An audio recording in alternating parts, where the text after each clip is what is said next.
Cool. So let's get started, not penalizing people who've already come on time. Good morning. I'm Shrikala. I'm really excited. Today's webinar is about post MBA career goals. So we're going to focus on what are the kind of career options across different kind of industries that people can opt for, especially when you're looking at an post MBA career. What are the options available? Uh, Let me just take a quick poll. I just want to understand how many of you have been attending the webinar. So if you could, just put in your inputs. Did you attend the webinar yesterday or both the webinars, just today's webinar? It would be great if I can get some input around that.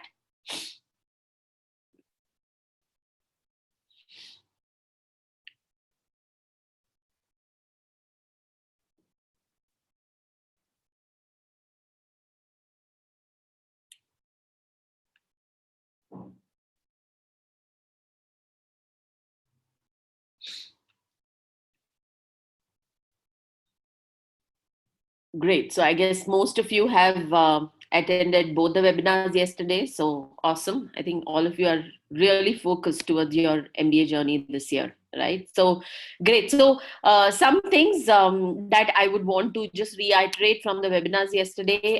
We'll just go over a few points. Here's the agenda. We'll have Aruna joining in shortly. Actually, she's flying in from LA to her home. So she'll just be a couple of minutes. She'll just join in, and we'll be focusing on. So I'll just start with some introduction. We'll speak about some important resources for people who have already been part of the two webinars. You might it's more to reiterate what are the options available so that you can make the most of it. Then we'll talk about post MBA career options. And we'll take Q&A. I request all of you to post your questions on the chat window. What we'll do is, so let's go through some ground rules. What we'll do is, if it's relevant at that point, we will take it if it's in context of that question of the topic we are going to talk about. And if it's something that we would like to take up in the end, I would like to, we'll have a separate Q&A session where we'll focus on that aspect, right? So let me just give you a brief introduction about Aruna. So Aruna is from the Wharton School of Business. She currently works for Deloitte. She's a senior manager. She started her career at Z Omega in Bangalore. She was a product development manager. She had 6 years of experience before she applied to Wharton. I would get her, so once she joins in, I would let her give a little bit more introduction about herself, so that you guys have a clear idea on her career and her career progression, and her experience in management consulting. Um, just a quick introduction about myself. I'm the co-founder and the COO at Crackable. I worked in the IT industry. I worked for HP for around 7 years. I have been part of the applications and the mentoring team for students for masters and MBA. I did the Goldman Sachs ISB Women Entrepreneur Program, and I'm also part of the Cherry Blair Foundation. Anyone who's looking at help in entrepreneurship, anything related to tech or generally marketing, I help them. So I'm part of this entrepreneur arena where I help new entrepreneurs and help them take it forward, right? So that's a quick background about myself. A little bit about Crackable. I guess most of you already know, since I see most of you have already attended the webinars. I'm sure you guys know Crackable well. A quick introduction on the mentors. I'll just give you a quick background. So all of you, if you're looking at help in applications, we focus very specifically on, top schools across the world, which is US, India, Canada, Australia, Singapore, Asia. So, across the world, we are looking at schools, all good top schools. The idea is to help students leverage the experience of our mentors who've already been there, done that. All of these mentors are also people who have been part of Crackable for over 4 years now, and they have helped lots and lots of students get to their dream careers and help them get to their MBA programs. So, and again, the speciality of the mentors is everyone is from a different background. So, I'm going to stress a little bit more on this today, because we are specifically focusing on post MBA career goals, right? So, say for example, if you look at say Rahul is from Kellogg, and he had an experience in marketing. So he was part of the ITC marketing before he did his MBA from Kellogg. In fact, he already had done an MBA from India, which is there is MDI Gurgaon, right? So he was in MBA from MDI Gurgaon already, and then he worked for around 6 years in marketing, and got and applied for Kellogg, and he got through the 1-year program specifically for marketing. And right now he's working as a brand manager in US. Sudhanshu worked in the energy industry. He had extensive experience working in Bahrain for over 6 years. So he now works out of Singapore. I think you would have already attended his session yesterday. Namrata, again, moved from IT to, digital marketing to, when she did her MBA from SED. After her MBA, she's now a marketing professional working for, she's a brand manager with a very big company, FMCG company. Shrikant Singh, again, IT career, moved to ISB. After ISB, got into Amazon, and he's now the senior category manager, doing extremely well. I guess most of you who are Crackable students who have already met him. Dynamic personality, great fan base. And he's exceptional in terms of his teaching passion too. Arun, you already know, I guess he has extensive entrepreneurial experience, founder of Crackable, and also has mentored thousands and thousands of students across GMAT and MBA programs.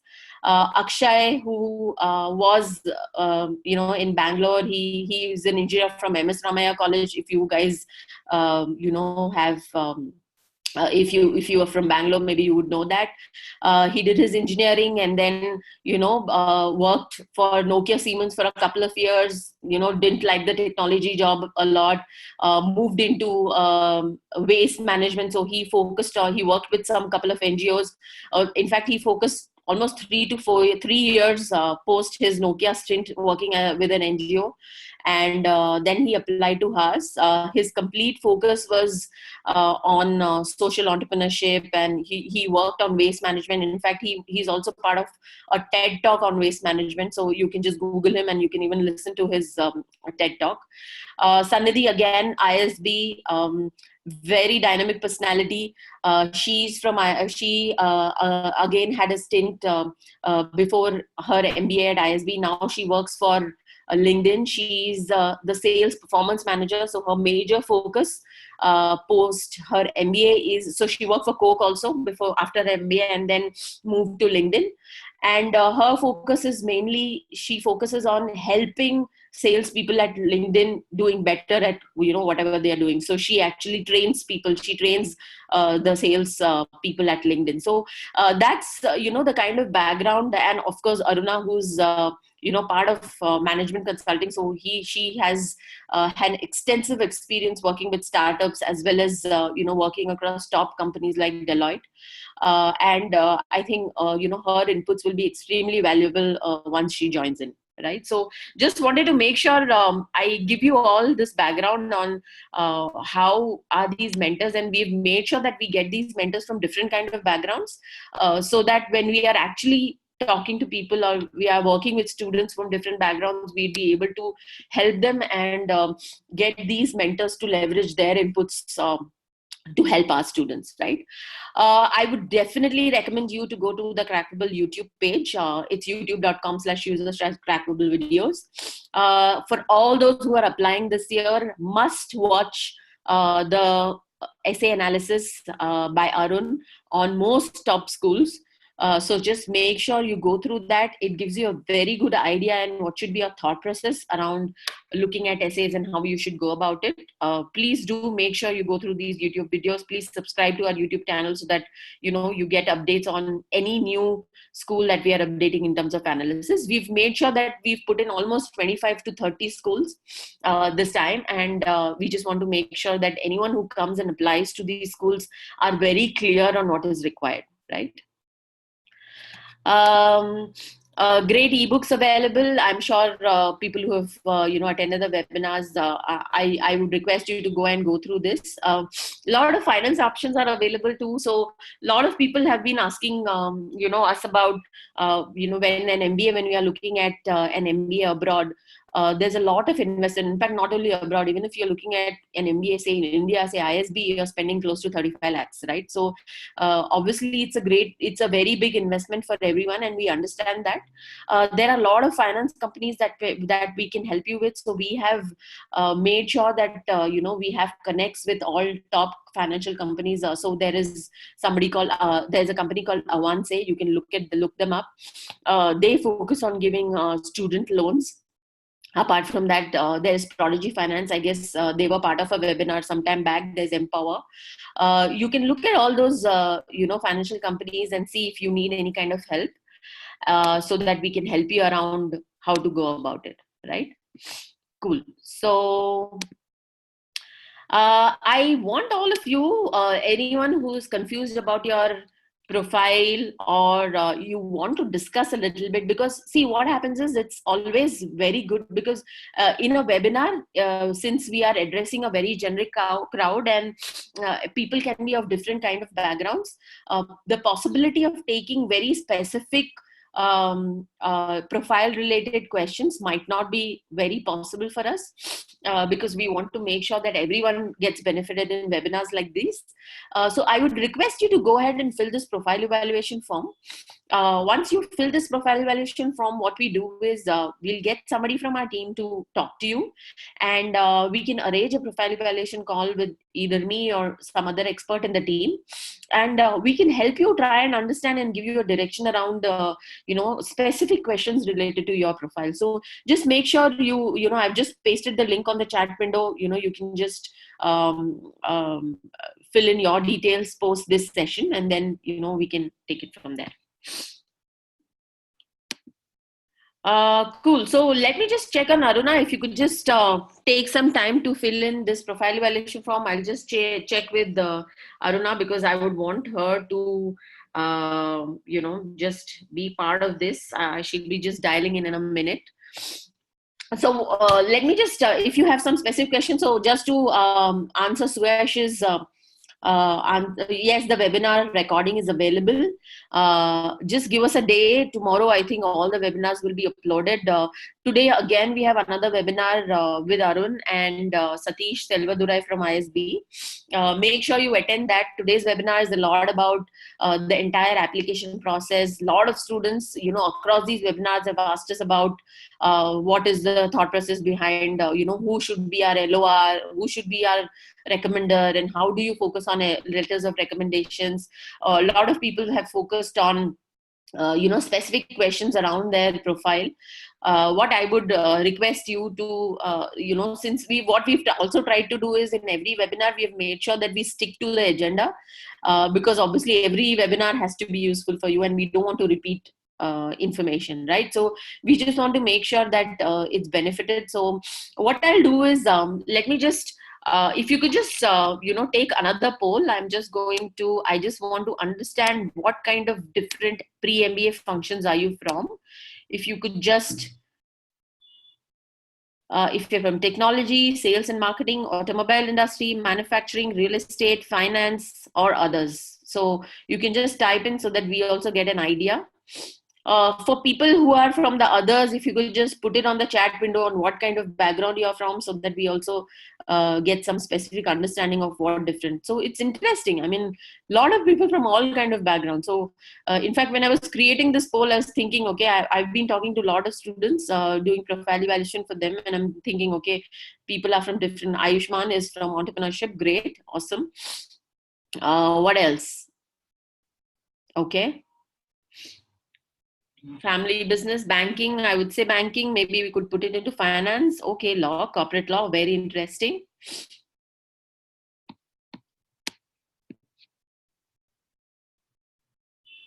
Okay, startup community, again, entrepreneurship, PFI sector, awesome.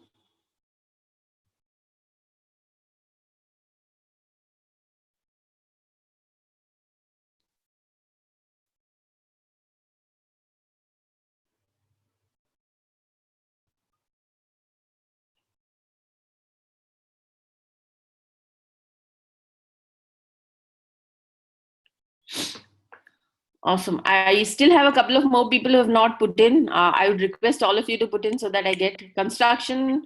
Can I put construction into real estate? Oh, wow. Central government undertaking. Awesome. My name is Shrikala.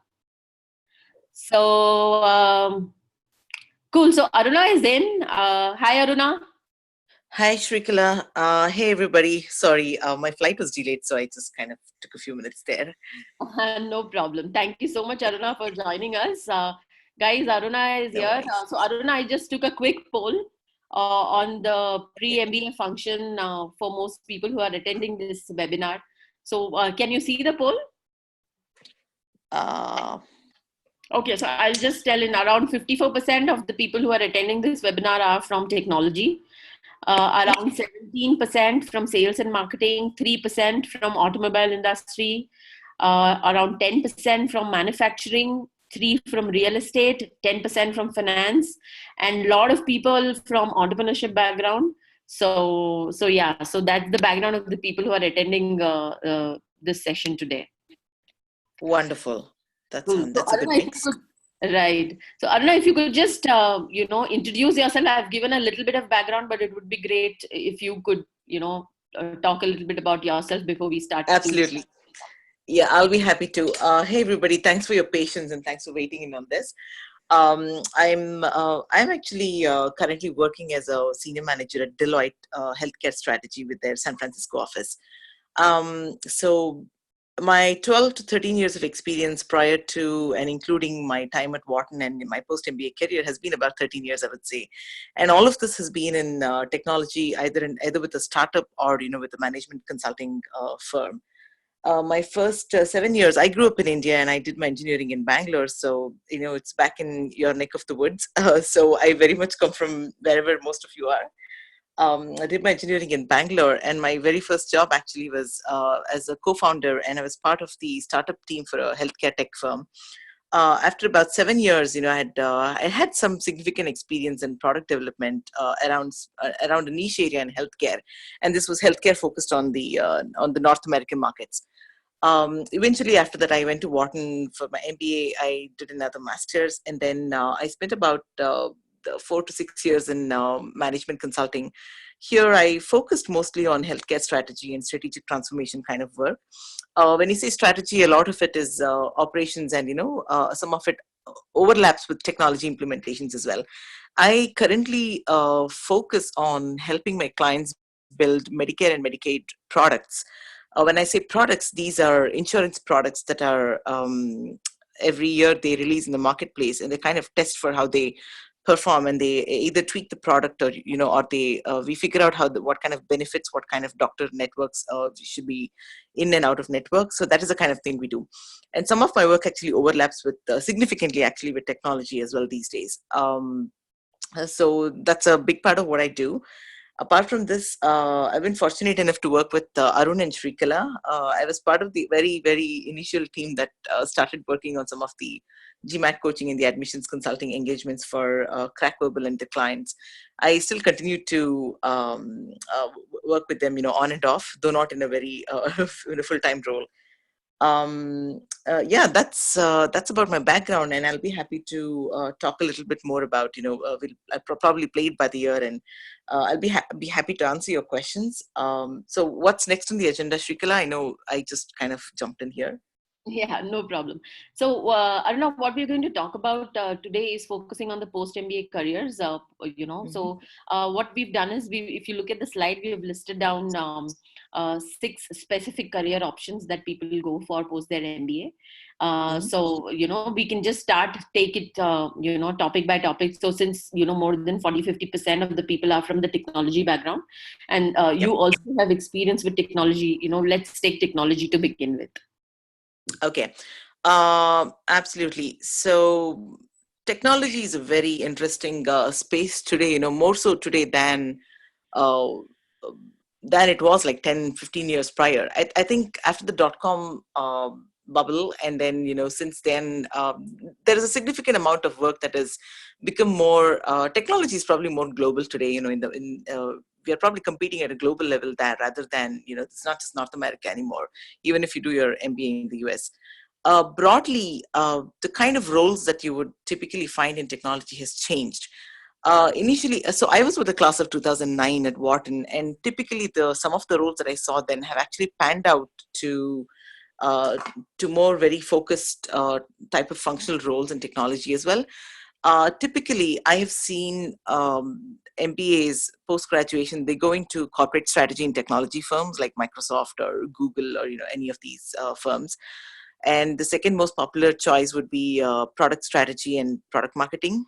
Usually, it is like product. It could be a very focused role either on strategy or marketing or a mix of both. And generally, if you're going for the smaller tech firms, which are like funded, middle stage, late stage startup kind of firms, you're probably playing a dual role. You're wearing multiple hats there. So product is a pretty broad space, but there are a lot of functional roles aligned with that. And honestly, they have become a more attractive option compared to investment banking and, jobs in finance. Gone are the days where people used to think about you're looking at like a $200,000 base in finance and like in probably a $50,000 to $100,000 bonus. I don't think finance pays like that anymore, and jobs have significantly shrunk. And actually, people find technology and especially these product development roles and working with the younger firms, so to say, the smaller firms, not just the corporations, not just the larger older mature corporations. They tend to be more attractive options compared to anything else in recent years. Now, one significant improvement I've seen in technology is you probably all of you have heard about good amount of buzzword in analytics and artificial intelligence, and probably most of you here, I dare say, are working in those areas already. One of the newer roles that I've seen coming out, we used to have the CEO, and then we started looking at the chief technology officers, the CTO roles. Then we had the CIO, chief information officer, and I think most recently I began to see chief digital officer. If you've heard about big data and its applications in the real world, the handling big data and artificial intelligence at that level, be it retail, healthcare, technology, even very consumer focused B2C or B2B, any space you look at, there is analytics at play. Um, Even something as simple as you guys are probably booking a cab for Ola, and your supply and demand is managed by analytics. So I think AI is hitting more, has more touch points with you as a consumer today than you would ever imagine. So I think one of the more recent and more favorite roles among or that post MBA candidates aspire to is to get to the chief digital officer. So a lot of these people come with like data analytics, very strong backgrounds in data analytics. But then here again, if you go through the MBA route, I think MBA probably prepares you more for a leadership role, which means you're not the person who's going to be sitting there running scenarios for modeling, but you're probably going to be that person who will definitely think about ROI, who'll think about where to put your investment dollars in. You will think about what kind of capabilities and offerings you're going to put out for your product or for your firm. And I think if you're any of them headed towards Silicon Valley, there is a definite strong culture of chief digital CDO that tends to become the aspiration. It tends to be very aspiration for a lot of people, and many of them, I dare say, get there. If you have the patience and the and the luck to actually hang in there up until there.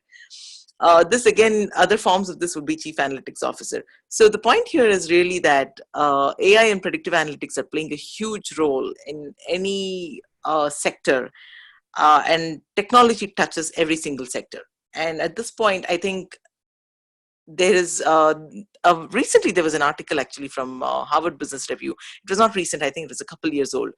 it is an article about how MBAs need to learn how to code. So if you're an MBA who knows how to code, then you're probably, you've already probably got some brownie points there.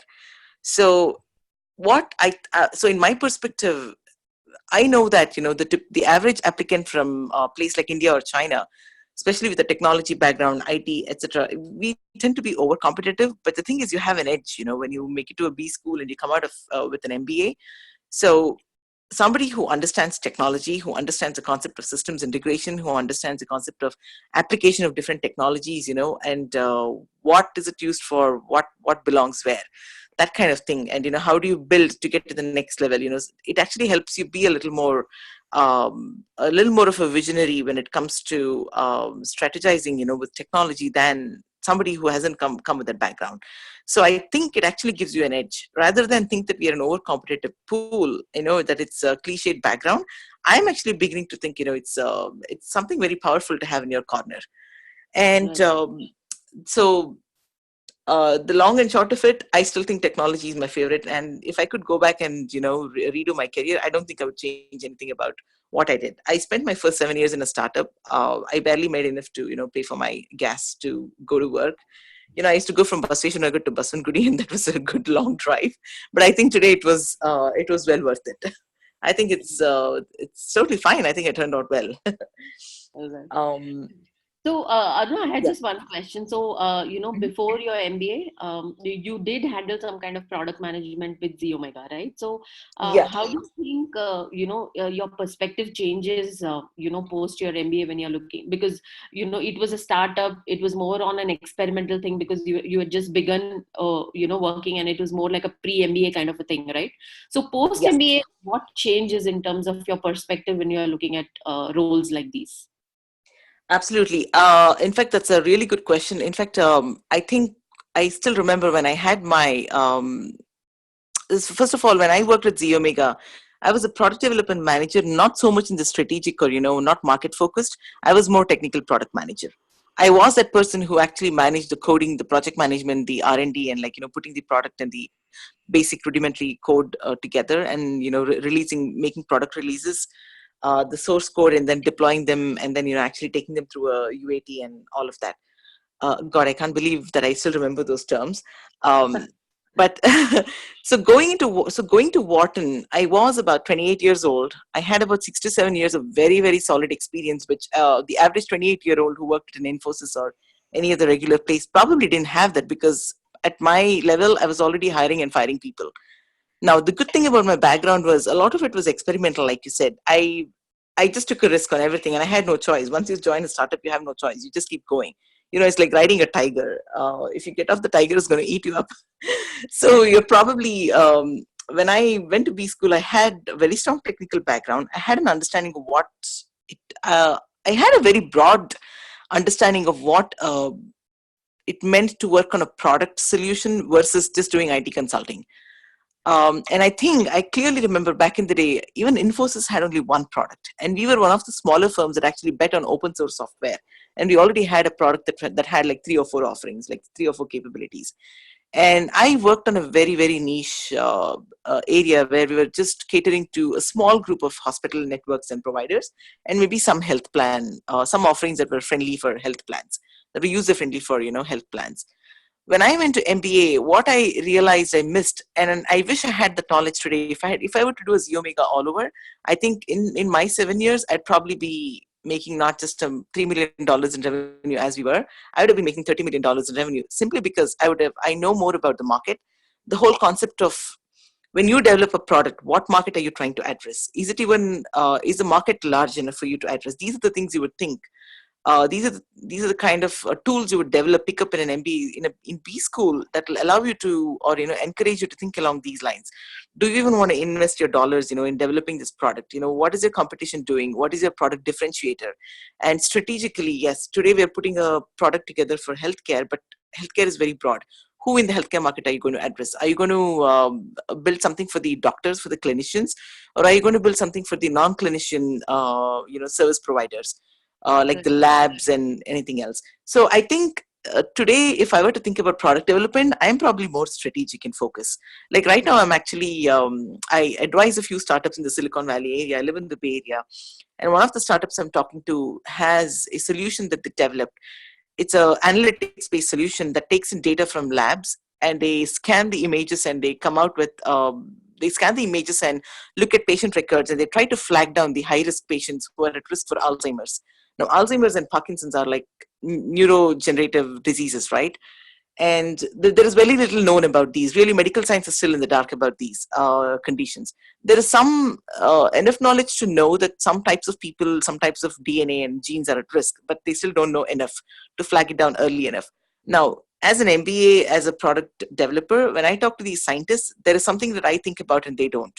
What I'm thinking about is, what does this mean for health plans and for providers and for the healthcare industry in general? Because it costs millions to just manage one Alzheimer's patient in a given year. A lot of us don't see that. If you're on commercial insurance or even on government insurance, the government foots your bill, or your insurance company is probably paying for 80% of it. You just pay the copay and the co-insurance here in the US.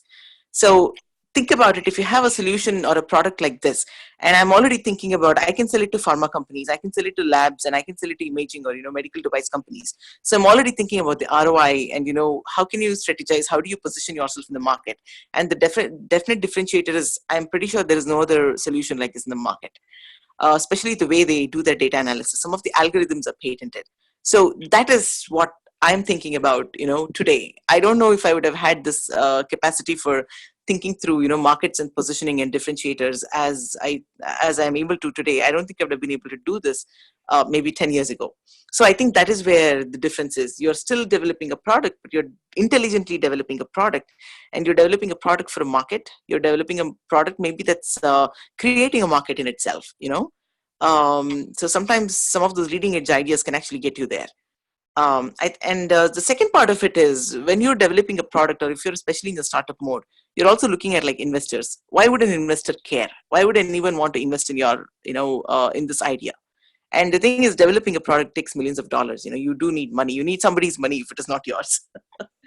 So I think that's how I would say your perspective changes when you go through, B school, because you learn lessons about ROI, valuation, positioning and marketing and all of that. And all of this applies to product development.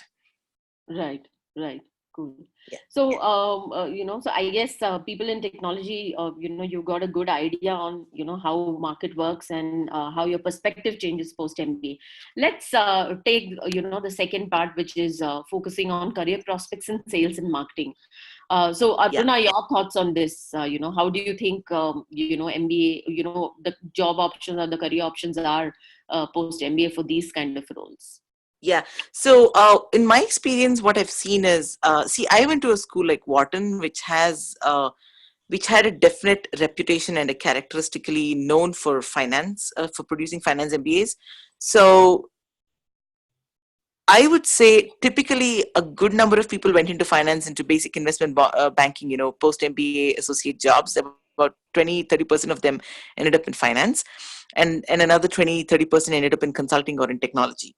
Now, sales and marketing is a functional role, and it applies across different industries. There are people who went into finance in a sales and marketing capacity, but I think the number of people who actually went directly into sales and marketing after MBA were probably lesser than those who went into strategy.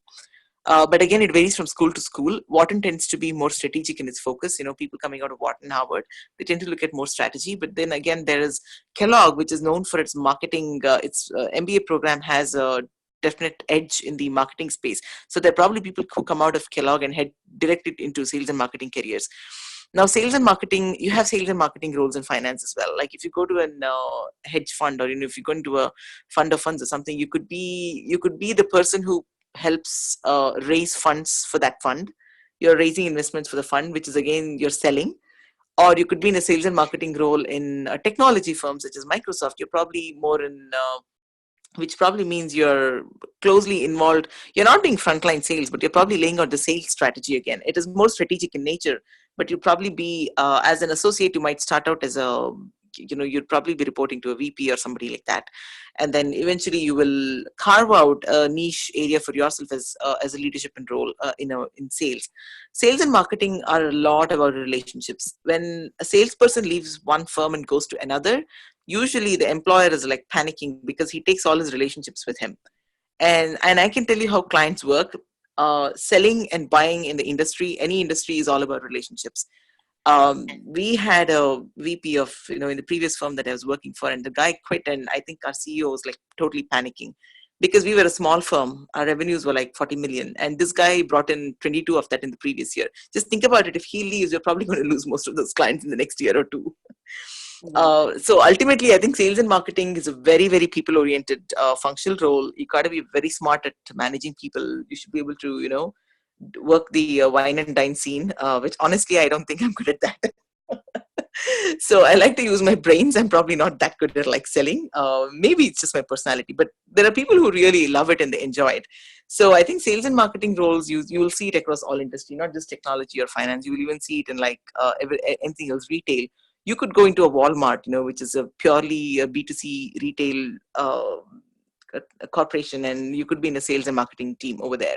Or you could be joining one of the larger, more respected corporations like Salesforce. Salesforce, for example, has their CRM platform, and all. You could probably be involved in one of their. Salesforce has different.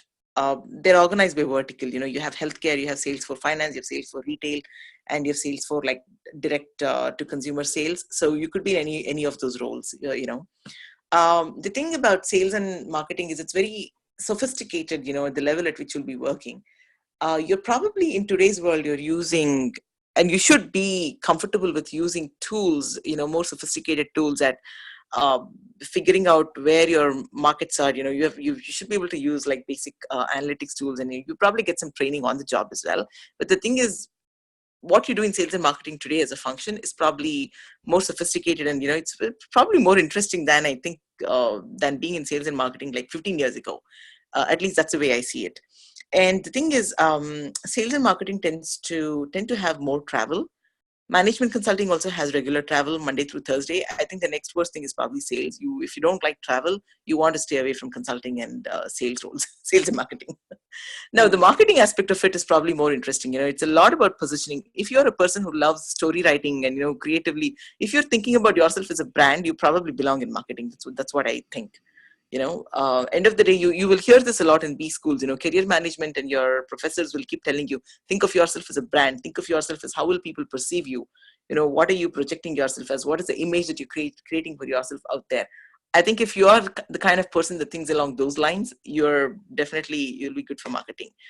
I think it needs a little bit of creativity there, very good communication skills and very good presentation skills. It'll come in handy. Right. Aruna, there's one question somebody's asked is, so that, he's in account management right now and is looking at moving into brand management or product marketing. So, so what's your thoughts? Is it possible to move into such, completely different, because account management, maybe it's more focused on having clients and managing clients, brand and product marketing is completely different. So is it possible to get into such kind of roles post MBA? Yeah, absolutely. I think whether or not you want to move from an account management role to product and brand marketing, I think it depends on the vertical you are in. I think it's more tied to the vertical rather than anything else. Account management really is part selling and part delivery, right? You're upselling to an existing client. That's account management. At least that's account management as I know it. Generally, when you talk about an account manager, you're probably managing a client relationship. So you can position yourself as somebody who already knows how to nurture a client relationship that pays. You're continuing to upsell to that client. And I think this person, whoever sent you the question, I'm sure this applies to other candidates who are in account management. You're probably aligned to a certain vertical, certain space, certain industry you're in. I'm just thinking of randomly, you could be an account manager in Infosys, I don't know, they have verticals. You're probably aligned to a certain vertical. So if you're going through the B school route post MBA, try and apply for internships in, marketing or, product marketing or brand marketing. Now, if you've been playing an account manager role in a product firm, if your employer was developing products and you're actually managing an account for your products, then you probably are halfway there to getting into a product manager's role. I think as an account manager, what you should highlight is your ability to manage and retain clients, your ability to sell to existing clients, your ability to upsell to existing clients and get more revenues, your ability to keep that relationship going, and your ability to contribute to further developing your product based on eliciting real client requirements from that client. So it's an ongoing process. Account management is a continuous thing. It's not just something you do for 1 or 2 months and you disappear. You probably have these clients for years together, which means you're also using the time not just to sell business to them and deliver, but you're also using their inputs to enhance your own product. So all of these things you can will help you position yourself for any of these roles. So for anybody, not just for this question, but for anybody who thinks there's probably too much of a delta between what you're doing today and what you want to do after your MBA, remember your internship is 3 months of risk-free, is a 3 months of time to try anything else you want in a risk-free manner. You could be coming from IT, but if you want to try investment banking and you don't know whether it's for you, that is the time you could use it. Of course, it's very competitive to get an internship, and all of that is there. But the thing is, just remember, your MBA internship is the only risk-free way in which you can try something, and if you don't like it, you can walk away from it without being hurt. You'll only be the richer and better off for that experience. That's all I can say. Right. Yeah. So, And the second thing is, Shrikala, definitely your choice of courses matter a lot. I don't know how it works in the MBA programs in India, but in the US, most programs, you have a core curriculum which makes up for like the first 40% of your MBA program. And then the remaining 60 to 70% are courses that you will pick and do, based on what major you want. Like you could be at a Wharton or a Kellogg and you could be doing a finance major, you could be doing a marketing major. So if you're interested in product and product marketing, you probably want to do product plus strategy or product plus marketing major. So you'll pick your courses accordingly, which means you'll probably be doing your marketing 101 in the first year and you'll probably be doing like 4 additional courses in the second year. As opposed to somebody who's more focused on entrepreneurship and strategy, that person will be doing more, entrepreneurship, venture capital, so on and so forth, and probably do less marketing. So I think you can design your own MBA curriculum in the second year. Pretty much most US programs are like that. They're very flexible. So I think part of it is positioning yourself, and the second thing is prepare yourself with the academic know-how, because in an internship you will definitely apply some of these things, and that's the way to get there. Yeah, and these electives are already listed on their websites, right? So they already get to know when they're applying about these electives. Yeah. So here's the thing.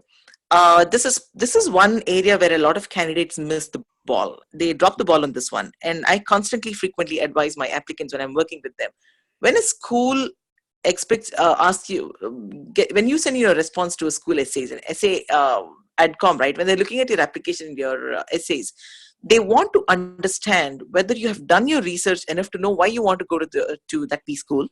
And the second thing is, have you done enough research to understand that you're a fit at that school and you will get academically and from the MBA program what you want out of that school?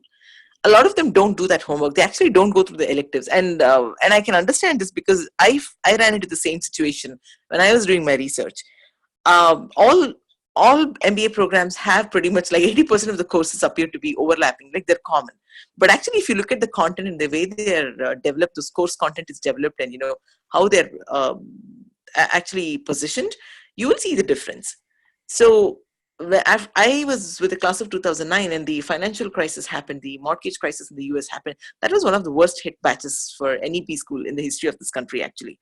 I think we went into a really bad job market where there were no jobs. And I actually technically started working in 2012. I didn't work until then. So one of the things that Wharton did, and all the finance schools did this, and there's like the Chicago Booth School of Business. They're also known for Wharton. They're also known for the finance MBA program, just like Wharton is. But I would say Chicago is probably better at analytical finance than Wharton is. Wharton has been over the years, over the past decades, up until the 2000s, been producing investment bankers. They produce the best bankers, and Howard produces the best leaders, best CEO material. Like, they used to be known for things like that. Of course, these are very strong opinions, and I would really not like you guys to quote me out there. Somebody from Wharton or Howard might come and beat me up, and they'll say, "Hey, we are a general management MBA program. Don't couches and stereotypes. But the thing is, every program, there is something different about their curriculum. So I would urge you to do your research, look at the courses, look at the electives, look at all the marketing courses you have at, the Kelly School of Business. Look at all the marketing courses that Kellogg has or that Columbia has, and you will see a difference. You will begin to see that difference. There is a reason Wharton is known for finance. There is a reason Kellogg is known for marketing. So when you are applying to these B school programs, look at those electives and really apply to what you want to do in your future. If you're looking to get into product marketing, you should be able to articulate exactly what courses you will take and how you will benefit from that. How are you going to tie it into the other opportunities you'll find within the B school ecosystem? All these business plan competitions, your VC, whatever, you can go and pitch in front of a VC. There are a dime a dozen, there are so many things out there that you can do. So if you do enough research, you can actually figure out that the electives you have are different. They actually do differ significantly from one program to another. Now, the second point I wanted to make about these electives, this probably only applies to Wharton. Wharton is the only crazy school that did this, and I don't believe any other school did this. The electives in the second year, they had an online auction bidding system where we had to bid. Every student starts out your first year with 5,000 points. You can actually speculate and, accumulate about 50,000 to 80,000 points. And in the second year, you will actually bid for those courses. Some of the courses are taught by world-renowned professors, and it is so hard to get in. So they actually resorted to an auction system to see, okay, you guys are supposed to be smart. Let's see if you can figure out how you can buy the course you want. So negotiations by Professor Diamond was one of the popular ones. That was the only thing that was worth bidding for that I got. I really could not make it to any of the VC courses or any of the derivatives and financial derivatives. I realized it was so competitive, and you had to have been a trader in order to make enough points to have been able to buy that. Now, this is probably only Wharton. Most other schools, you probably have enough choice and you have enough good professors teaching those courses. So you can actually custom make your own curriculum for your second year. Pretty much, I'm pretty confident that most schools will offer you that flexibility. So by the time you go into your second year, after your internship, you should have decided and selected your courses by, based on what you really want to major in. If you just want to be a general management MBA graduate, that is totally fine. But make sure you have some kind of focus in what you have, because it does not really define where you'll end up 5 years from there, but it does help you get into your next immediate, job in the next 1 or 2 years after MBA. Right. So, Aruna, I just want to, in line with, the same discussion that, we are having. There are some people who are asking, that is it possible to completely change their profile or their function or role completely after an MBA, right? So there are people who are saying that they want to get into management consulting and product marketing, whereas they are completely into technical roles. Or how do they show their interest towards this to convince a B school that this is what they are eventually looking at? Say, for example, if somebody has no background in marketing or no background in brand management, right? But they think that that should be something that they eventually want to do. How do they actually, should they take some courses beforehand, or, what should they do to show their interest on these kind of, job options post their MBA, especially if they are not from that kind of a background? So the question really is about, can you use the MBA as a milestone to switch careers? Can you completely change careers? That's the question I'm hearing, right? Right. You can't change a profile. Everything that you've done up till date, up till the point you went to B school, that you cannot change. But here is the thing. You can get into a completely different career track, but it's going to be a multi-step process. Use your time at B school to actually focus. We already talked about it. Try to take up more courses in that. Try to do an internship in that space.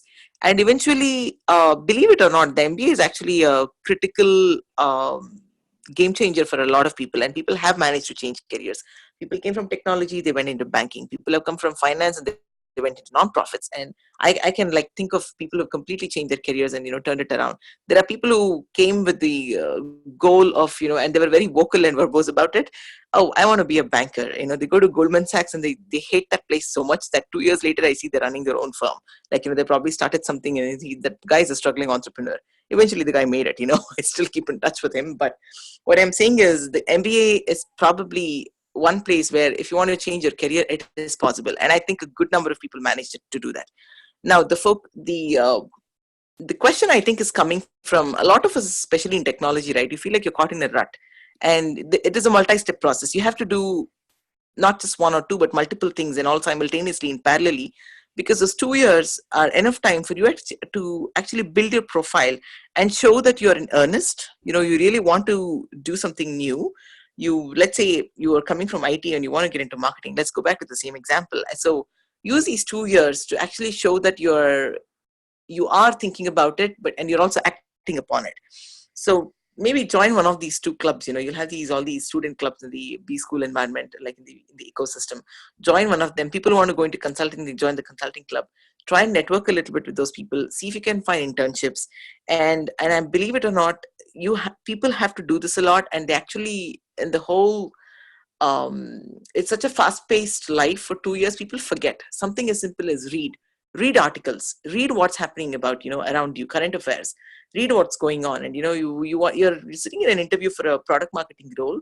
They might just randomly ask you, so tell us, what do you think about this product? What do you think went wrong? This product was launched, and 2 years later they were wound down, they shut down, and they disappeared. What do you think went wrong? Was it the product, or was it the marketing, or what was it? So you should be able to talk intelligently about something like that.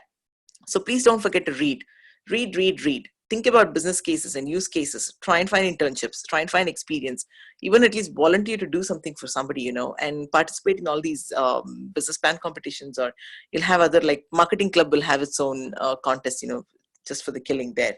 So I think it's just showing that you're putting in effort, and you're trying to do little bits here and there to actually um, to refashion, or to reinvent yourself as somebody who is focused on marketing. It is totally possible. It's entirely possible. Your first few jobs, there is always going to be one or two that are like really hard to find. For example, those who are focused on finance, Goldman Sachs is a very hard place to get in. Everybody hears about it. If you're focused on management consulting, McKinsey, BCG, and Bain are top firms. It's very hard to make it, but people will make it. There are a handful who will make it, but then there are probably more number of people may not make it. But guess what? You will end up in other decently good firms like Deloitte, Accenture. You will go to like what are the other firms? I think is Ampersand, Booz Allen. I think Booz Allen was taken over by somebody else. So what I'm saying is, if you're focused on functionally on that role, you will still make it. I had my roommate. She wanted to get into investment banking and she did not. But eventually she rethought her strategy, because when the jobs shrunk in the 2009 market, she wanted to end up in, investment management, which means you don't necessarily have to do the banking route. And for her, the immediate option was to get into PE as an analyst, private equity. And her focus was the functional role is what is important. I don't care which country I work in. And so she actually went to BlackRock in India. She worked there for 3 years. Then she came back to New York, and she's actually working for one of the Tiger funds today. The Tiger funds, if you actually look it up, is the elite, like the top funds. If they're seeded by a Tiger Cub is a investment manager who's worked for a Tiger fund in the past. So those are the elite funds. She actually works in one of those places right now. The thing is, she moved across the globe. I think she went to Singapore, she went to like Chennai, then Mumbai, and I think then she came back to the US. So if you're focused on functionally on something, be a little flexible about what kind of industry you might go into, or but the best thing is use your background and see if you can build up from there. You need to show some continuity in your effort and in your thinking, and also in your choice of your electives and your MBA. I think it's totally possible to make a career change. I think it's totally possible. Right. Cool. Thanks, Aruna. I'm giving very verbose answers, so let me know if you're on a time crunch here. It's perfect. It's very important, Anna, because what happens is, whatever we read, whatever we perceive is all based on, what we think it is. But when it comes from someone who's experienced it, obviously, it adds a lot more value than just reading. Yeah. Right. So next we take on to careers in consulting. So, various kinds of consulting options available. A lot of people who apply for an MBA keep saying that they want to get into management consulting, and they are currently in a technical background, or they are doing something related to banking, or it just looks very glamorous. So, Yeah. first of all, I just want, since you are in the consulting domain right now, and you've had that experience being in that field, in the current stage. So what do you think, different kinds of consultants? So people talk about strategy and technology and operations and boutique consulting firms, right? So how does it, how does an MBA help you get to these points? And, what's different, and, is it as glamorous as it sounds? It's not as glamorous as it sounds. That was an easy one. That's the last question first. It's not as glamorous as it sounds. There is a lot of travel involved. It's a lot of hard work. But I will tell you, there are some things about this career which are very attractive, and that's probably why people end up staying in it for the longer haul. Now, typically, I'm just looking at the slide here, and I know that's in 4 buckets: strategy, operations, technology, and boutique. So I would say strategy and operations, S&O, tend to be grouped together. A lot of strategy work also overlaps with operations. At least that's how a lot of these companies are organized. Now, blue chip strategy is really about deciding where your client, like advising your client on which markets to go into, where do you want to invest, or if they're doing M&A, mergers and acquisitions, all of those come under strategy. Operations would also overlap a little bit with that. Like Deloitte has S&O together in one group. So you're not a separate strategy consultant. So it really depends on how they do it. Now, typically, if you are getting into management consulting, the most sought after roles are in strategy and operations. Or if you have a finance background, people try to get into M&A. For M&A, you need to have like some good valuation, financial modeling skills and like good experience. So generally, it's easier to get in if you've had already a background in finance, but it doesn't mean you can't get in there. So my sister also went to Wharton, and she had a IT background before going to Wharton. She eventually did M&A for Accenture for 5 years before she went on to start her own company. So that's a success story for you. I'm proud of her, but I don't think I would have made it. I don't think I have the emotional aptitude for M&A. Seriously, to dealing with bankers, I think I'd probably lose it before I get to one meeting with them. So the second thing is, I wanted to point out technology consulting. So that's a very comfortable space to be in. And so here's the thing with strategy consulting firms: you have the blue chip strategy like the McKinsey, BCG, and the Bain. And then you have the big 4, which has like the Deloitte, Accenture, and I don't know what the big 4 constitutes today. Some of them say it's Ernst & Young and Deloitte and Accenture and Booz Allen, but Booz Allen is gone. They're called Strategy Ampersand or something else. So you have these pedigreed firms like the big 4, the big 5, and then so on and so forth. Now, all these larger firms, they have different sectors. They're organized by vertical, like healthcare, finance, and then they have like consumer and retail, and then they have broader other things like change management or human capital.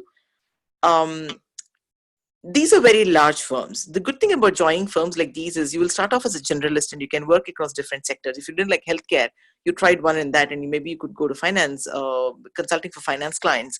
If you didn't like it, maybe you could go to like retail. So the nice thing about the larger firms is there is a good plethora of choice of projects. Now, the second thing is the prestige. There is certain prestige associated with being in strategy and M&A consulting. I will tell you off the bat, your work-life balance in a McKinsey, BCG, and Bain is very poor. I will not hesitate to call it poor. I will call it like downright poor. I've interviewed with them, and my sister has worked for them. I've seen what it's like. The travel does not change, but it just gets marginally worse. In management consulting, you are expected to fly out on a Monday morning flight and back on Thursday. In today's world, there is a lot of remote working options, and we do try to accommodate people. But the thing is, as a first year, second year associate or a consultant, you're probably doing a good part of the analysis and the grunt work. You will be expected to show up there, which means for 4 years I did, and I briefly worked for a startup, and now I'm back in consulting, which means this is my 6th year doing consulting. I've been waking up at like 3 a.m. in the morning. I take a 6:30 a.m. flight, show up at my client's place, and work 12 hours a day, 10 hours a day on average. On good projects, I probably do just 9 hours and I get back to my hotel. But then on Thursday, again, I take a flight at like 4 or 5 in the afternoon, and I'm back home. And this past 4 months, I have been doing San Francisco to Jacksonville in Florida, which is a tier 2 city, which means there are no direct flights. I've been doing a layover in Houston, and I spend all of Monday in transit. And I'm still expected to work, by the way. So I have to make sure I'm connected on Wi-Fi all the time because I've got emails shooting back and forth, spreadsheets and so on and so forth. So all of Monday in transit and all of Thursday in transit, and 2 nights in a week, I'm going to bed at 3 a.m. So that's reality. You need to get used to that. Now, the second part of it is, I'll be honest with you, I hated consulting the first 2 to 3 years, and I told myself I'm never going to do this for the rest of my life. But here's what happened. I went into industry and I just found it so laid back, and it just wasn't what I was expecting it to be. Then I decided to go join a startup, and I moved to the Bay Area last year, but I couldn't find a startup that I really liked. There are a dime a dozen startups, and a lot of them, I don't even know what they're thinking. They raise investment dollars and they don't even have a recurring revenue model. They have no idea how they'll stay in business 3 years from now. So when I looked at all of that, I decided, let me go back to consulting, because you know what? End of the day, I like the people. You get to meet many intelligent and intellectual people, both in clients and your peers.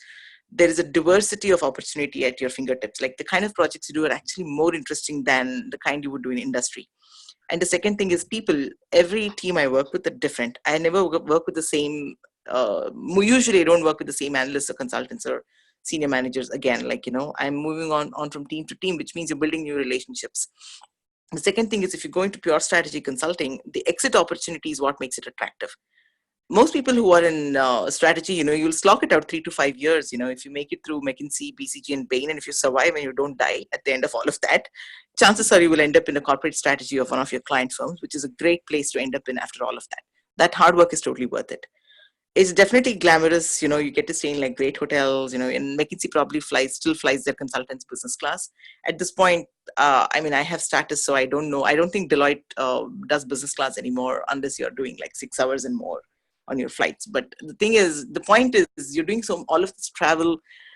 It is up to you to decide whether all the work you do is totally worth it, whether the progress you're making is worth it. And the thing with consulting is, as you get to more senior roles, like senior manager and above, you are expected to sell. At senior manager, you probably have to make $8 million sales annually. And, as you get to MD, you have different levels. You have to bring in 100 million, 50 million, whatever that is. So the pressure to sell is very high, which means you're probably under very, very high pressure career demands. Your family's life is going to be affected. Believe me, you're not going to like it if your husband or your wife is going to be out of town Monday to Thursday, and if you don't have a traveling job, that thing is going to be hard to ride that boat, to have your foot in both the boat. I can totally tell you that it's going to be very hard. So people sacrifice a lot to be in consulting. It looks glamorous, some of it is, but it is very, very lot of hard work and a lot of sacrifices. Now, investment banking is no different. Honestly, in my opinion, I think getting into technology and in a tech firm, product roles, product management, those are way better, and I think they're way more interesting things to do than traditional consulting and banking. That's my opinion. Now, going back to how it is organized here, the boutique consulting is something I'd like to talk about. The larger firms all the examples I gave you are the larger firms that have different verticals. Now, there are smaller boutique firms that focus on doing only 1 or 2 types of things. Like, there is a company called Parthenon that only focuses on doing M&A, and they only have financial consulting. So all their clients are in finance, private equity, and they help with acquisitions, mergers. They do stuff like that. There is another company which does only pricing strategies across different industries. No matter which industry you are in, if you want to decide how you want to price your product, now that is the kind of firm that you will bring in. These are boutique firms because they specialize in niche areas and they only do that. That's all they do. Now, the good thing with the boutique firms is they're smaller. In terms of prestige, they're probably not very as glamorous as McKinsey in terms of brand name, but they are still very prestigious. They are smaller groups. It won't be crazy. You will build a very strong network, and probably some of them pay more than the top firm because they're trying to make up for the fact that their brand names are probably not as great as a McKinsey or a BCG or a Deloitte. They'll try to make up for it in compensation. There are some boutique firms that pay you really, really well. So that's the difference. And the thing is, you'll specialize in 1 or 2 areas there functionally. You'll probably have a narrower siloed set of projects at your disposal, but you can focus on one area of expertise. That's the thing about boutique firms. So, Arnav, one question over here. So, does your pre-MBA function, help you get to these boutique firms, especially if if you're looking, if the boutique firm especially focuses on some specific sector, and you have experience in that particular sector. Say, for example, you've been in healthcare, and you're looking at boutique firm which specifically focus on healthcare, or say automobile industry, or specifically something like that. Absolutely. If there is a relevance, it's very easy to position yourself with a story, but the lack of it should not really matter. So here's what happens, Shri, and for the rest of you out there. When you are trying to recruit for consulting, it involves a lot of networking. So ultimately, it's your personality, your ability to have an intelligent conversation, your ability to problem solve, your analytical thinking and logical reasoning capacity is what matters, and your communication skills. So when we hire, I just finished one round of recruiting this week. I just came back from interviews in Costa Mesa, and I interviewed like 5 MBA candidates, of which 2 were really smart. 2 I thought were like mediocre, they were like all over the place, and 1 was very poor with analytical reasoning. I don't think I'd be confident putting him in front of a client. So this was a broad spread of clients, and these were like random B school clients. But the candidates that stood out were not because of their background, but because of how they had figured out how to handle that interview, the conversation.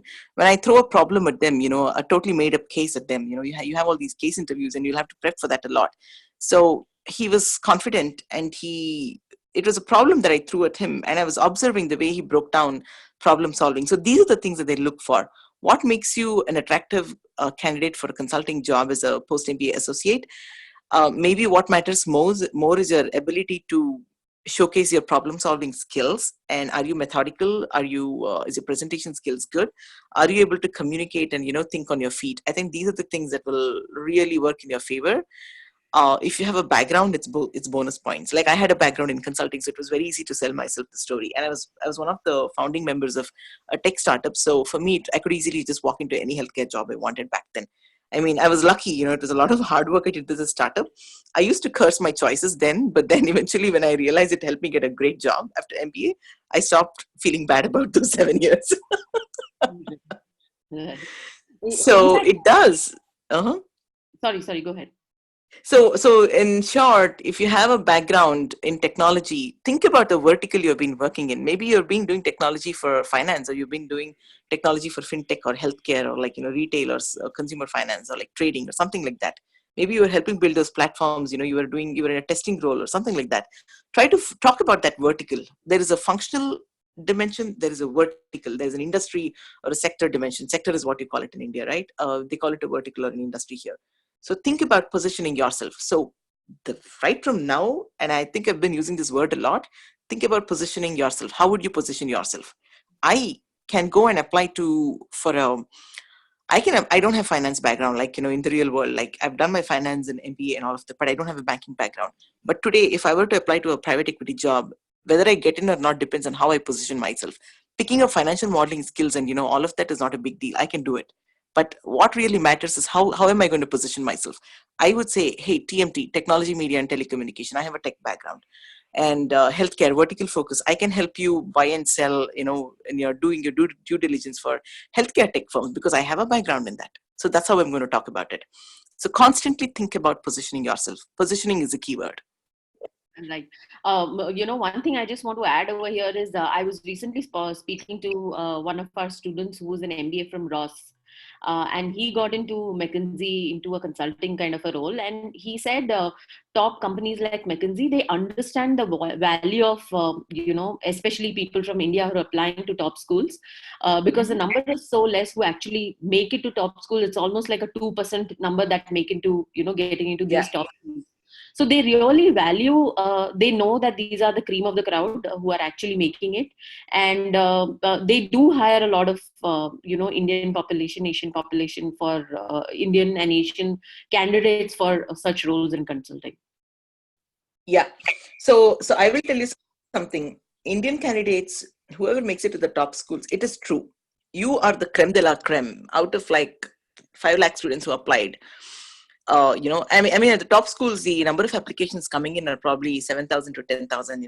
We're looking at numbers. Their acceptance rates are like 10%, 8%, or maybe even 12%. So you're looking at numbers like that, which means you competed in like hundreds of thousands and you made it to that school, you probably are the creme de la creme, from wherever you came from. And by the way, to get into a Wharton, you don't necessarily have to come from an IIT, or you don't have to have been like the topper in your university. And I went to Bangalore University. Ramaya is a no-name school in the US. No one has heard of Ramaya, honestly.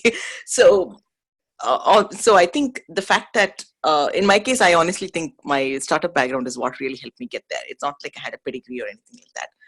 In terms of academics, it's probably above average, but I was hardworking and I worked hard at a startup and I had a variety of experiences.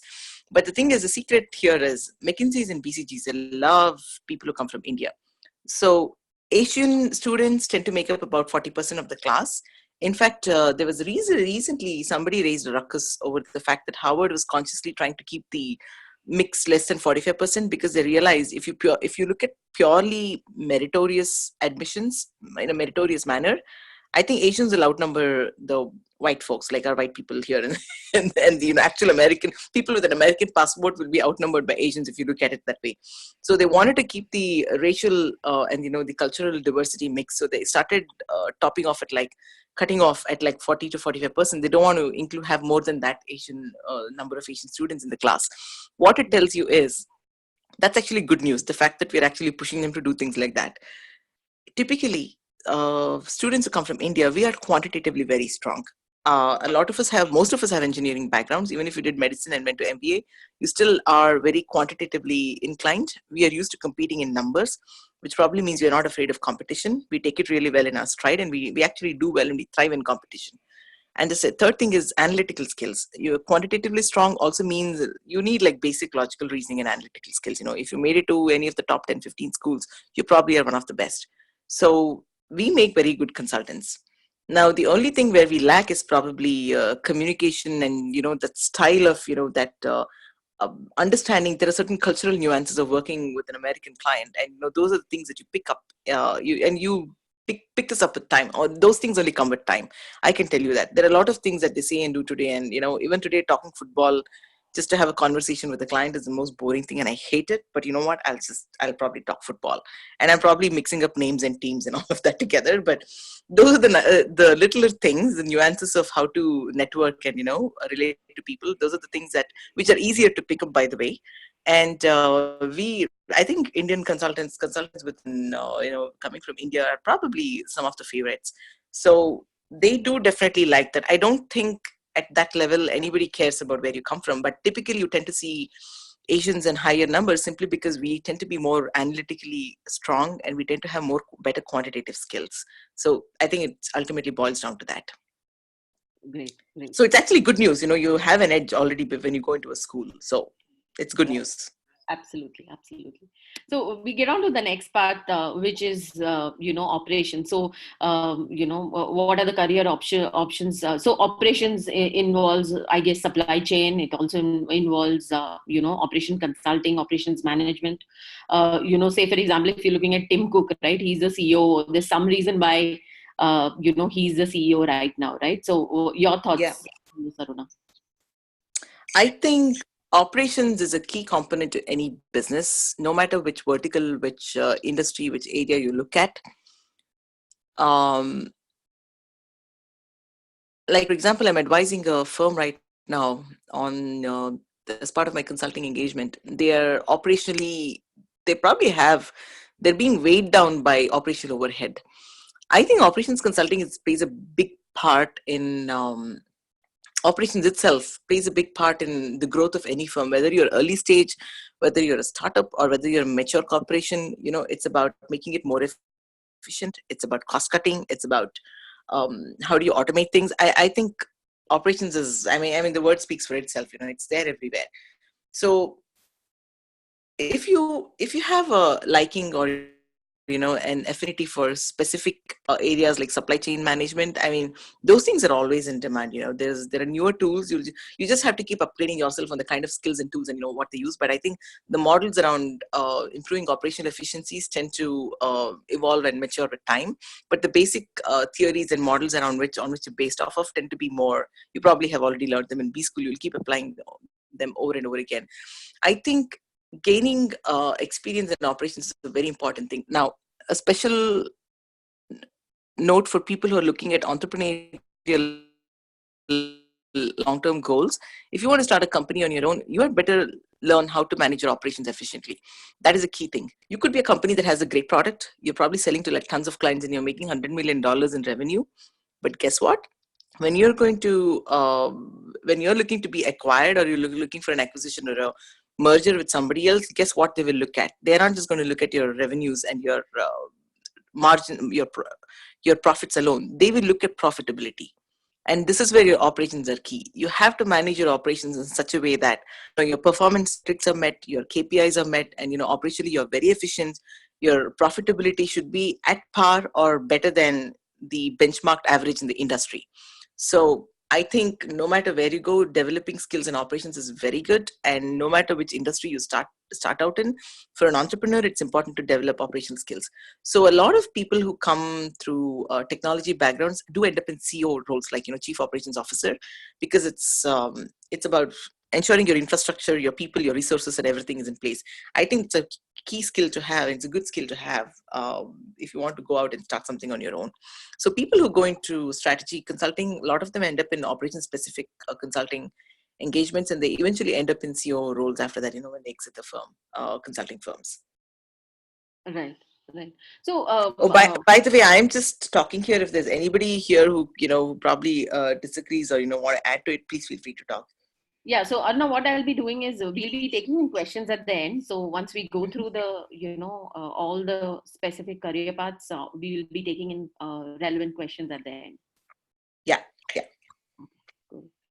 Next, we go on to finance. I think, this is something, the next, a lot of people who are part of this webinar, the next pool of candidates which are majorly are from the finance background. So from this aspect, corporate finance, investment banking, private equity, etc. So so you also mentioned that when you're looking at Wharton, there were people majorly from finance background in your class too, right? So what was the mix? Yeah.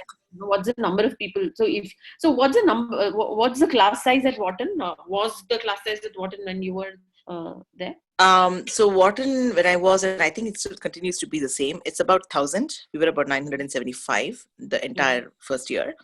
Okay. The entire class. When they say class, it's a whole batch in that year. Of which about 40% at least were from finance. Like when they say finance, I mean these are like hardcore. They've come in as pre-MBA analysts. They probably were a pre-MBA analyst, like first-year analyst working in investment banks, or they worked for, very handful of them came from hedge funds. And I think when I say finance, I'm talking of like pure finance experience, not technology for finance. But I think a good part of people who say finance here probably in this group are probably doing technology for finance, I'm guessing. So finance broadly, I think this is laid out well. You have your corporate finance, you have your investment banking career options, then you have your private equity, venture capital, and I think under PE type of between PE and VC, somewhere you'll have like hedge funds and your trading firms and so on and so forth. Investment banking is very traditional investment banking. I don't know how, I'm not the right person to tell you in depth about, what they really do in investment banking, but I think it's mostly,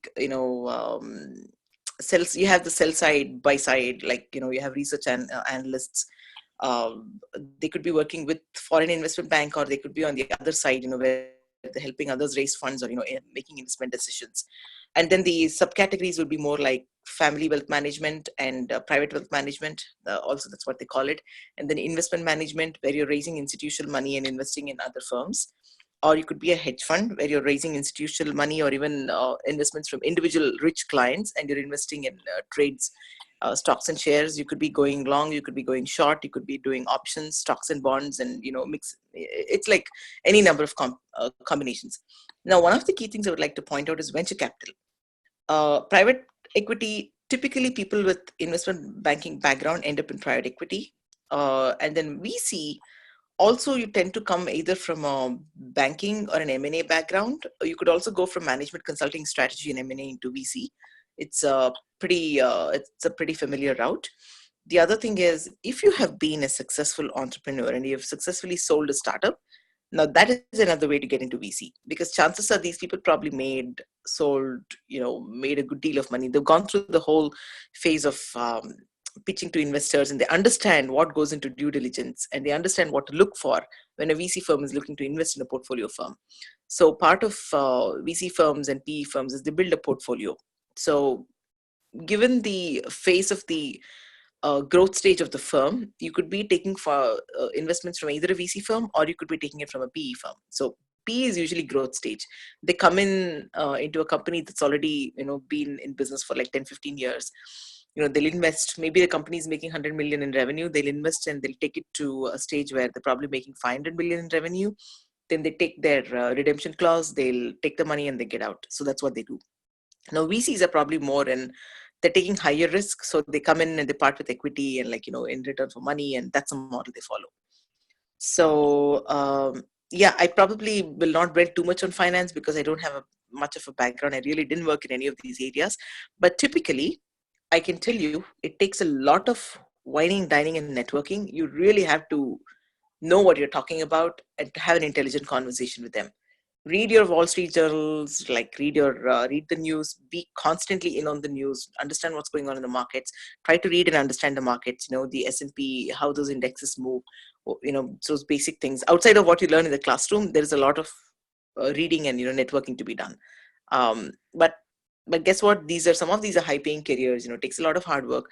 But if you also end up in them, you do build a good network in high places, and, you can go places with them. So I don't know if it's worth losing all your hair over it, but to me, it's like I was not willing to go into a 16-hour-a-day job. So I decided to not even recruit for finance. Right. One thing I want to add over here is that especially if you don't have a background in finance, and there are two ways to look at it, right? One way is creating a story around what will get you an admit, and one is what you eventually want to do. So maybe, while you're doing your MBA, you get into some internship which focuses on finance, and then, you figure out that it's something that you really like, and then you plan it out, even though you don't have a background in finance. However, Yeah. when it's, when you're thinking of applying, adding something like investment banking when you don't have any clue or any background in finance might not be a good idea. Correct, Aruna? Yeah, I would say it is one of those things which is very hard to break into for a non-traditional person with no background in banking, whatever, to break into banking. But here's the thing: this is where your MBA school career management resources will come into play. This is where your ability to, reach out to your senior people, the second year folks, and ask them, the ones who successfully made it into those internships in those jobs, ask them, what did it take? How did they make that break? So there was actually somebody at Wharton, I think his name was, I forget his name, but he had an IT background, went to Wharton, one of really great guy. And I think he did end up going to one of the top 3 banks. I think he went to Morgan Stanley. And so the thing is, he had a lot of people talking to him about, and, kind of mentoring them about what were the things he did right to get there. So it takes a lot of hard work to actually put your profile together and to position yourself. I would recommend, if you're interested in finance, start talking to people early on. Even once you get your admission and you know which school you're going to, start reaching out to your seniors there, to the second year students there, find yourself a mentor. And then if there are professors in finance who are they'll have all these parallelly running side projects, try and volunteer to help some of them, some of those folks with that. If you can get a recommendation from a professor saying, hey, this guy helped me out on this project and he's great, he's got something in his brains, and he's capable of, and I see a bright future for him in finance. All you need is a statement like that from somebody, it'll open doors for you. So see if there are all these other lateral opportunities you can tap into. Right. Cool. Aruna, just on the last point, on the different career paths, since we also have some bit or some percentage of people in this, people who are attending this webinar who are entrepreneurs, right? So who've tried their own stint and, they're doing something on their own, some at a growth stage, some at a very nascent startup stage. How does an MBA look for those kind of people? Because when it comes to entrepreneurs, they are pretty much doing everything, right from managing finance to operations to sales to marketing to even consulting for that matter. So how do you think an MBA actually looks at somebody who's an entrepreneur or who has a good amount of experience or even has had a failed venture? So how does that work when they actually apply for a top MBA school? So That's an interesting question. So anybody who's already has an up and running, smoothly running business, the most important question you'll have to consider, and the Adcom is going to want to ask you this, they will definitely ask you this. You already have a business that's up and running. What do you expect to get out of an MBA that you haven't already learned? And second, more important thing, who's going to run your business while you're at school? How are you going to manage both? And the third thing, articulating your long-term goals. If you think your business is not running well and you're going to shut it down or like give it over to someone, you better have a good reason to do something like that. This third thing is, if you're a failed entrepreneur an entrepreneur with a failed, I never like to call entrepreneurs failed entrepreneurs. I don't think there is any such thing as that. Just the fact that you took a risk to go out and start a business made you a success, in my opinion.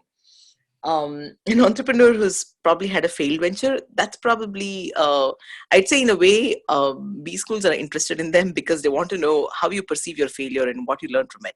And the thing is, you can actually turn it around to say, hey, this time around, I want to I want to come out on top. And I think some of the things I lacked and I can learn in B school is what's going to help me get there.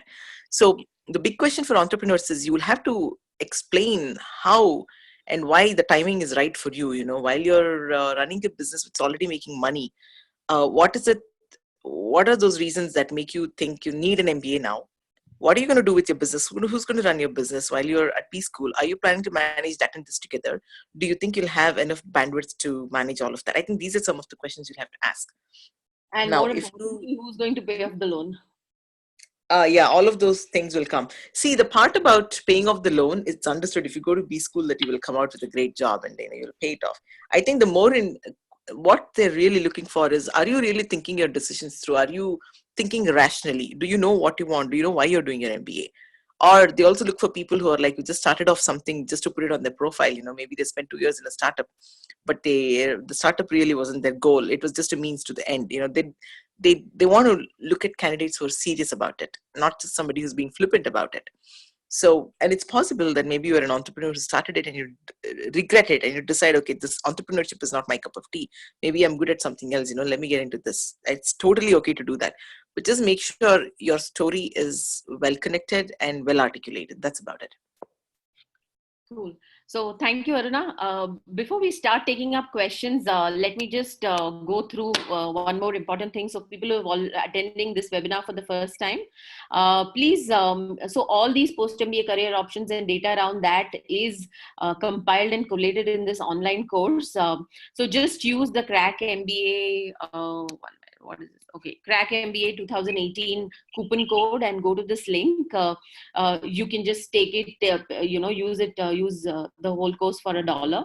The whole idea is to give you an idea around all these post-MBA career options, slightly more, obviously Aruna put more in detail, but it's more like a laid out a format, a collated form of all the important post-MBA career goals, which might help you understand how to go about it, right? So let's get started taking questions. So I'm going to take slightly more general questions. I think I've already covered up a few on entrepreneurship and how MBAs are perceived when they are looking at entrepreneurship. Let me just look at this. It's 12 hours.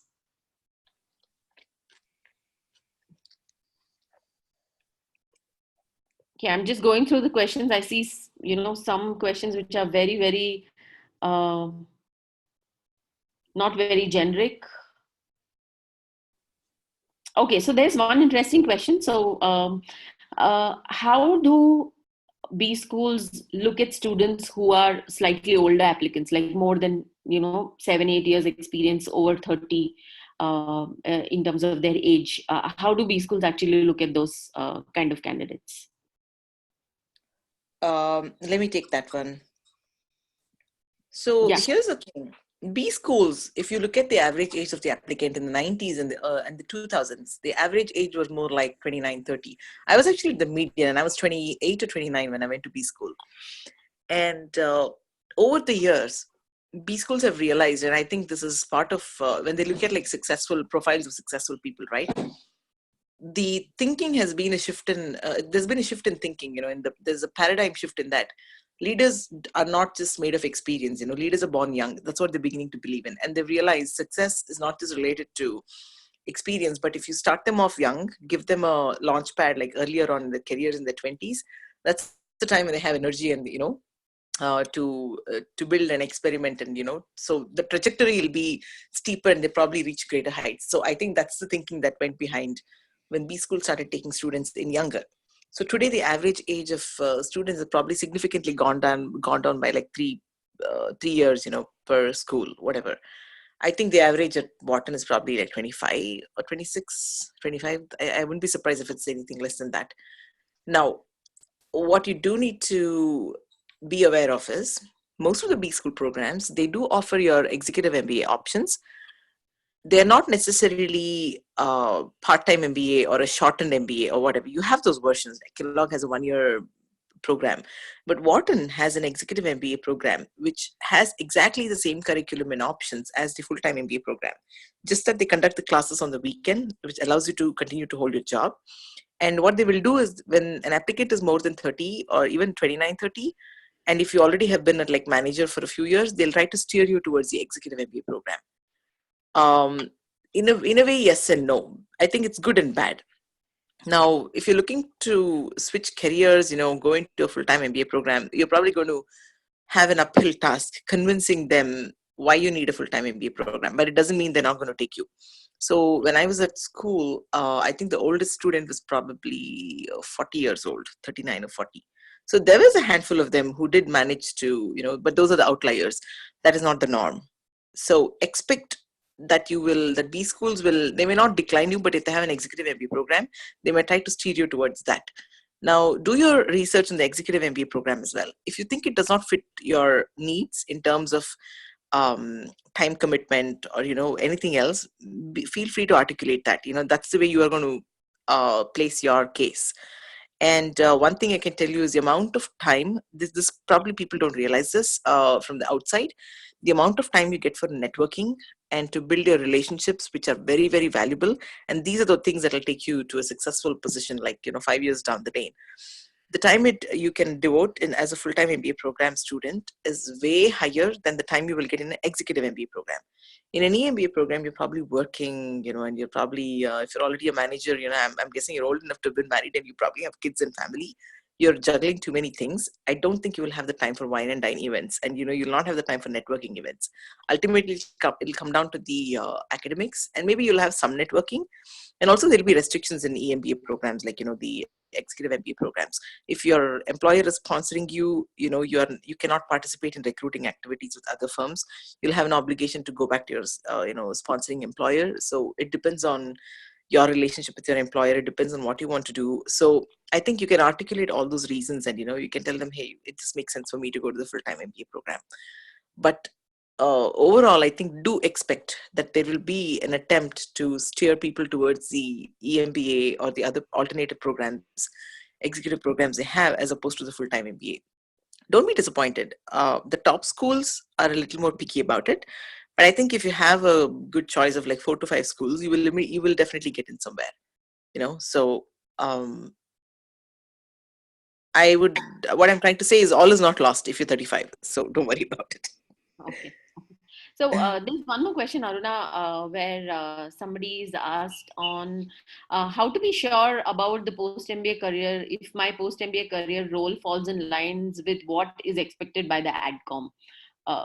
Do you think people should even bother about what Adcom expects rather than, what you really want to do?